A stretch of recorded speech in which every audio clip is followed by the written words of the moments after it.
Aujourd'hui, je reçois Marilyn Villard-Desbaux, fondatrice d'Origami & Co, une société experte en retraite. Son métier, comprendre, analyser et optimiser vos droits pour mieux préparer l'avenir. Marilyn va me faire découvrir son univers, mais avant cela, je l'invite dans le mien, dans les cuisines du pavillon Ledoyen. Voilà, alors donc là on arrive au cœur de la cuisine. Tu veux bien enlever ta veste? Oui. Tu seras plus à l'aise pour cuisiner avec moi. Voilà. Bienvenue Marilyn, tu vois, ici tu es au cœur de la grande cuisine du 3 étoiles. Je t'ai préparé, Camille Solo, un petit tablier. Merci. Préparer la cuisine, c'est comme la retraite, tu vois. Faut se préparer. J'ai l'impression, non? Oui, faut se préparer. Exactement. Ça m'intéresse énormément, ton métier, au sens où c'est vrai qu'on a l'occasion d'avoir plein de jeunes et tout, qui viennent se former, et puis le temps passe vite, puis à un moment donné, il faut s'arrêter de bosser, et puis il faut l'avoir préparé. C'est un peu comme la cuisine, quoi. Si tu ne fais pas tes préparations préliminaires, tu es toujours un peu en retard. Il faut anticiper. On parle de la recette, puis après je te pose plein de questions, parce que moi ça m'intéresse grandement, parce qu'à mon âge, évidemment, j'y pense un peu. Alors tu sais, là je t'ai fait un petit, comme un risotto, mais tu sais, avec des petites pâtes oiseaux. Regarde ça, ces petites merveilles, là. Ouais. Petit producteur français. Donc je vais le contrarier avec l'iode de coq, qui nous viennent de Bretagne, gratiné avec de la mimolette et du poivre, tout simplement. Hyper simple, tu verras. On démarre? Ouais. Voilà. Alors moi, les coques, je les ouvre à l'eau. Pas besoin de les faire tuer, etc. J'aime pas parce que l'eau leur amène en fait ce qu'elles ont besoin de délicatesse finalement. Tu vois, c'est juste plonger, ça s'ouvre, c'est très rapide. Que de l'eau, oui. Toi, ton secteur, c'est préparer la retraite. Expertise des droits à la retraite, exactement. Ouais. Bon, c'est un nouveau métier en fait. J'ai jamais entendu parler de ça, non? Oui, c'est vrai, c'est pas très vieux comme métier. Ça a une bonne quinzaine d'années. C'est encore trop méconnu, puisque les personnes qui arrivent à l'âge de la retraite attendent bien le dernier moment et estiment qu'elles ont tout ce qu'il faut avec les relevés de carrière des caisses de retraite. Or, c'est comme tout, il faut anticiper, se préparer. Et puis surtout tout contrôler. Je pense que je t'apprends rien en disant que les règles sont compliquées, elles changent tout le temps en plus. Alors ça, moi j'ai reçu mon relevé l'autre jour, parce que j'ai commencé à bosser à 15 ans. Je t'avouerai que j'étais un peu déçu par rapport à ce que... Annonce la caisse? Ouais. Ouais, mais c'est sûrement pas correct. Non? Non. Il faut que je te parle? Oui, voilà. Je viens te voir. C'est pour et ça tu qu'on vas est là. m'aider. Oui. Ça s'ouvre hyper vite, hein. Ouais, en 2 minutes.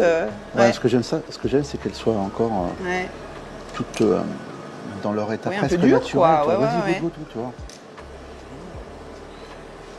Tout simple en fait. À partir de quel âge tu dois préparer en fait ce moment-là particulier de la vie? Parce que c'est on bosse, puis à un moment donné...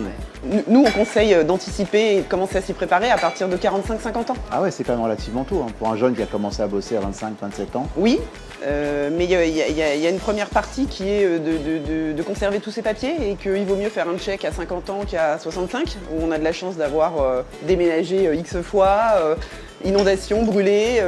Il y a un premier point où c'est de contrôler l'enregistrement des caisses de retraite. Alors pourquoi c'est si important d'informer les jeunes qui commencent à travailler finalement, même les moins jeunes, Parce que je ne vois pas comment on peut être expert du sujet alors qu'on prend sa retraite une fois dans sa vie et qu'on parle d'argent. Il s'agit de toutes les cotisations que l'on a payées soi-même et son employeur pour avoir un droit une fois arrivé à la retraite. Mais la question c'est quand que j'ai le droit à ma retraite? C'est quoi le montant? Qu'est-ce que je dois faire? Quand est-ce que j'ai intérêt à la déclencher? Il y a plein de questions qui se posent et donc il ne faut pas attendre le dernier moment pour y répondre. Et pourquoi ce nom et comment tu organises en fait tes entretiens? Comment tu organises la venue des gens? Eh bien, Origami & Co, le nom est venu sur idée de mon fils d'ailleurs, parce que c'est comme un origami à la retraite. C'est très précis, très précieux, qu'il faut bien assembler le puzzle correctement pour arriver au résultat. Regarde, tiens, je vais te donner ça. Oui. Donc, quelles sont les bonnes questions à se poser quand on se prépare comme ça à imaginer sa retraite? Eh bien, il y en a pas tant que ça. Hein. Ah bon? Non, pas tant que ça. Les questions principales, c'est quand est-ce que j'ai intérêt à déclencher ma retraite? Il faut voir ça comme une rente en fait. On a cotisé toute sa vie, à quel moment j'ai intérêt à la déclencher? D'accord. Donc c'est un produit financier. Je pense ça comme ça en fait. Oui, exactement. Et la retraite elle est quérable, il faut la demander. Hein. La démarche, c'est à toi de la faire. Il faut être proactif. Donc nous en fait, nos clients sont acteurs de leur retraite. Les règles sont compliquées, il y a plein d'exceptions, il y a plein de règles. Voilà. Et nous c'est ça qu'on t'apporte. Savoir que dans tel cas, il se passe ça, dans tel cas, il se passe ça. Et nous on te conseille cette meilleure option là. On peut tout à fait, et c'est ce que font la plupart de nos clients. déclencher leur retraite et continuer à travailler. Est-ce que ça s'applique principalement aux entrepreneurs ou un employé peut faire ça? Tout le monde peut le faire, mais tu as raison, ça s'applique principalement aux entrepreneurs, tout simplement parce que c'est toi qui contrôles. Un salarié, il y a déjà une obligation qui est d'informer son employeur. Donc c'est je veux prendre ma retraite au 1er juillet 2025. D'accord. Donc monsieur l'employeur, vous êtes obligé de me faire un solde de tout compte, mais j'aimerais bien continuer à travailler chez vous. Vous pouvez me refaire un contrat? Parfois c'est un petit peu compliqué à négocier quand même. Alors regarde, tu vois, j'ai mis un peu de mimolette. La mimolette, qu'est-ce qu'elle amène? Elle va nous amener le sel. Et ça, le sel est ce côté un peu profond, minéral, etc. Donc là, je vais mettre pas mal de poivre, hein, regarde. Donc là, c'est volontairement très, très poivré. Et là, je vais commencer à faire un truc que j'adore, un léger gratinage. Grillé. Et, ouais, non, pas grillé, non. On va mettre juste comme toi la touche finale de sa carrière. Voilà. Tu vois? Ça, c'est le moment que j'apprécie. En fait, la cuisine, c'est une question d'observation. Ok? Bon, après, une fois que c'est fait, on va aller le déguster. Ça m'intéresse énormément ce que tu fais. Il y a des liens avec la cuisine. Et comme les chefs, je veux dire, les chefs travaillent très tôt, souvent achètent leur restaurant, n'ont même pas peut-être imaginé qu'ils peuvent aussi avoir un complément grâce à tout ce qu'ils ont mis de côté avec leur travail, en fait. Et puis, je trouve qu'il y a effectivement, comme dans notre métier, le sens du détail, en fait. Tiens, regarde. Et voilà. Mettre les petits coquillages dessus, comme ça. Le petit jus qui en a découlé. Tiens, un petit peu d'herbacée là pour se faire plaisir. Puis on est bien, on peut aller manger. C'est vrai, c'est simple. Hein. Déguster, allez. Ouais. Allez, on y va. Je t'emmène dans la salle historique, là, 1940.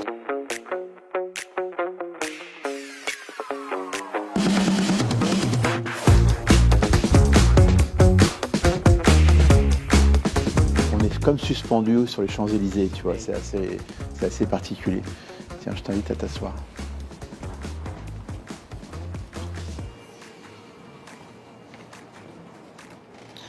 C'est un métier extrêmement intéressant en fait. Combien de membres de staff tu as avec toi? Combien vous êtes? On est 7. 7, ouais. Je veux que l'équipe reste à taille humaine parce que je ne veux pas industrialiser le process pour réaliser et donner ce service à nos clients, tout le contraire d'une caisse de retraite. Et comment tu les recrutes?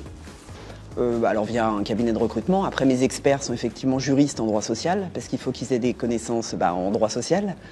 Et des appétences aux mathématiques quand même, hein, puisqu'on fait un certain nombre de calculs, même si on est aidé par un logiciel qu'on a créé maison. Ah ouais? Ouais, c'est quoi, de l'intelligence artificielle qui aide à... On y met de l'intelligence artificielle pour faciliter la tâche. C'est vraiment, je fais une image, c'est l'exosquelette des experts. Il y a besoin d'experts. Tu les as pas aujourd'hui? Si. Tu les as, mais je veux dire, est-ce que c'est difficile de les recruter? Est-ce que c'est difficile de trouver des nouveaux talents? Oui. Il n'y a pas d'école, en fait, comme la cuisine, tu vois, tu veux dire. Il n'y a pas d'école. Il n'y a pas d'école, c'est effectivement très difficile de les recruter, donc une fois qu'on les a, il faut bien les conserver. Et ils sont appuyés grâce à ce logiciel qu'on a créé, oui, alors moi, via une société dont c'est le job, c'est 2 ans de travail, hein, et on y intègre de l'intelligence artificielle, donc il ne sera jamais fini, parce que déjà les règles changent tout le temps, donc on a toujours besoin d'être en veille et à améliorer ce logiciel, et l'intelligence artificielle avance aussi très vite. Et c'est ce qui singularise ton entreprise par rapport à la concurrence, ou il y a d'autres... Il y a 2 choses, tu as raison, le logiciel, je ne suis pas sûr qu'une autre société a ce logiciel de cet acabit, et 2, l'esprit d'équipe et la taille de l'entreprise. On chouchoute nos clients. Ça veut dire qu'aujourd'hui, quelqu'un dans mon cas, moi j'ai commencé à travailler, j'avais 15 ans, donc je vois, j'en ai 27, qu'à mon âge, je peux venir te voir déjà pour parler du futur. Ouais.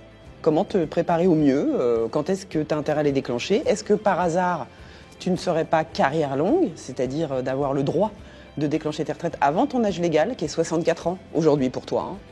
Peut-être avant, grâce au nombre de trimestres que tu as cotisé depuis tes 15 ans. Ok, donc là, qu'est-ce qui se passe si j'ai encore envie de travailler? Eh bien, alors, on épluchera tous les dispositifs, mais déterminer la date à laquelle tu as intérêt à déclencher tes pensions et te dire les conditions dans lesquelles, et évidemment, on essaiera de t'offrir cette liberté, de continuer de faire ce que tu fais, comme aujourd'hui. Tu auras juste ta retraite en plus. Il faut juste déterminer quand et combien. On a fait les statistiques 2024. En moyenne, on fait gagner à notre client 300 € net en plus par mois, entre l'estimation de la caisse... C'est pas rien. Et oui, parce qu'on touche sa retraite 25 ans. Ouais. Donc effectivement, ça fait un peu de sous. Ce plat, c'est une petite merveille. Donc, c'est les petites pâtes oiseaux gratinées à la mimolette, poivre et coque de France juste ouverte comme ça. Un peu de persil, parce que moi, j'aime bien ce côté minéralisé du persil. Donc ça paraît simple, hein, mais c'est certainement un peu comme ce que tu fais. Ça demande beaucoup d'expertise. L'association de la coque avec la mimolette, c'est... Ouais. Oui, c'est marrant. Puis on sent bien le goût de la coque. Quels sont tes enjeux à toi, les défis les plus compliqués à réaliser ou à relever? Il y en a 2 pour moi. Toujours ce que j'essaye de faire, sensibiliser vraiment, que les personnes prennent conscience que la retraite, les droits à la retraite, hein, on ne parle pas de placement, tu auras bien compris, hein, les droits à la retraite se préparent, s'anticipent. Donc, c'est toujours pas dans l'esprit de tout le monde. Voilà. On est là pour les accompagner. Par principe, ils y connaissent rien puisqu'ils le font qu'une fois dans leur vie. Donc, il y a ce côté sensibilisation. Et l'autre défi, c'est de faire la différence avec les nombreux acteurs qui ont surgi sur ce métier. J'ai envie de faire un parallèle avec la cuisine. Il y a ton restaurant, tes restaurants, et puis on peut aussi se nourrir de fast-food. Hein, on mange, hein, mais c'est pas la même chose en fait. Hein. Donc tout dépend ce qu'on veut. Origami & Co, c'est l'excellence, le savoir-faire, l'expérience, et on ne fait que ça. On ne vend pas de produits financiers, on n'est pas assureur. Okay. Toi, t'es cuisinier, t'es pas en train de vendre des voitures. Peut se faire. C'est pas la même chose. Oui, mais c'est pas le même métier. J'en ai une à vendre en bas. Et du coup, moi je trouve ça formidable parce que tu as l'air épanoui, tu as l'air extrêmement passionné par ce que tu fais. Est-ce que, quelles seraient finalement les 2-3 choses qui te rendent heureuse quand tu te lèves le matin, quand tu vas faire ce métier? Alors, j'ai créé cette entreprise parce que je crois en ce métier, mais aussi pour créer vivre cette aventure et donc l'équipe. Voilà, l'équipe à taille humaine, cette émulation d'équipe. C'est pour ça que je ne crois pas du tout au télétravail, par exemple. L'émulation d'équipe, c'est quand on est ensemble. Et c'est un sujet tellement pointu, c'est tellement du cas par cas que tous les jours, on se pose des questions. Il faut qu'on aille chercher les réponses. Il y a un cas qu'on n'a pas vu. C'est l'émulation d'équipe et construire. Et comment donc tu vois l'avenir de ta boîte aujourd'hui? Quelles seraient finalement les grandes étapes futures? Pour moi, il n'y en a qu'une depuis le début que j'ai créé Origami & Co, c'est d'être la référence nationale en matière d'expertise retraite. Du coup, tu m'as donné envie de venir te voir quand même. C'était pas le but. Ah bon? Non, mais en tout cas, je suis très intéressé. C'est évidemment des questions qu'on se pose jamais. Hein. C'est ça qui est dingue. Ou qu'on se pose et qu'on veut pas avoir la réponse. Non, parce que tu es pris dans le sens de la vie, dans le courant et tout. Donc En tout cas, moi, je te remercie beaucoup parce que j'ai appris énormément de choses aujourd'hui. J'ai été ravie. Et on va se revoir à Lyon, je crois. Avec grand plaisir, dans ton nouveau restaurant. Ouais. Oui, c'est vrai qu'on ouvre bientôt. Hein. On fait un pavillon école. Pavillon, tu sais, c'est le comptoir gastronomique, cuisine ouverte, là. Et on va former 300 jeunes hein, à Lyon. Parce qu'il y avait un chemin à suivre. Enfin, je crois qu'il y a